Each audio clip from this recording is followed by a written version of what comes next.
obviously will be watching the Chiefs game this weekend, but if you're looking for something else to watch, do you guys have Prime?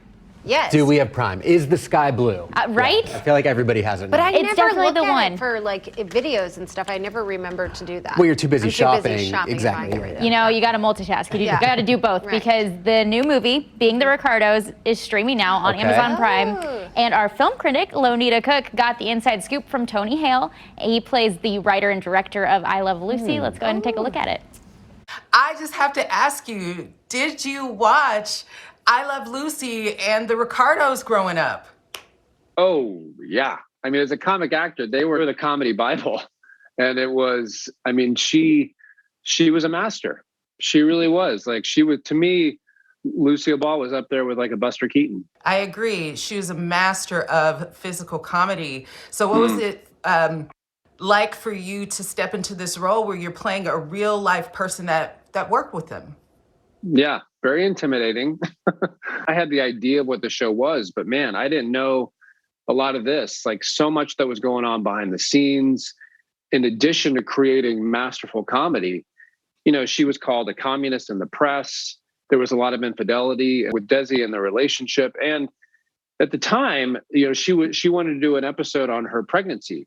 And at the time, you couldn't even say the word pregnant on television, which sounds crazy, but that was the era. Because I was also surprised by those things.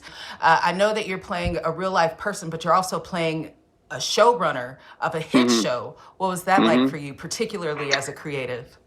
Yeah, you know, the gift that Aaron Sorkin directed it, and it's a beautiful movie. He always gives us the gift of focusing on the humanity of the situation rather than my idea of what I Love Lucy was, focusing on the humanity, because there were 60 million people watching the show on a Monday night. The stakes were really high and all of this was going on. And there was always the possibility that the show was going to be canceled, always. And so that tension, and as a creative in this business, I know what that anxiety can feel like. So he was always trying to get us to that human level. That's amazing. So my last question for you, since you bring up Aaron Sorkin, who is like the master of construction and of dialogue, what was it like for you to get to say his words and be in his vision? I know. I mean, there was a lot of moments, I mean, especially with Aaron Sorkin and Nicole Kidman and Javier Bardem, that I'm kind of like, did you guys make a mistake?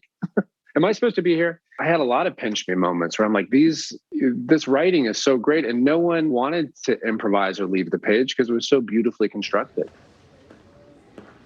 All right, so what do you guys think? Are you adding it to your watch list? Yes, for sure. I think movies like this are so interesting when they take the like autobiographical, I can't even say it, approach.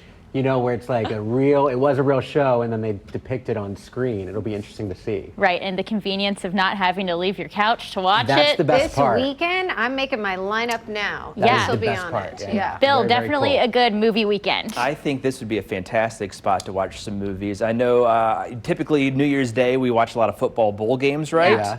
But yeah, mix in a little bit of that, put a little bit of chili on the stove because it's going to get really cold on Saturday, Sunday. You got Watch my whole weekend football planned. I and, love it. And watch movies, yeah.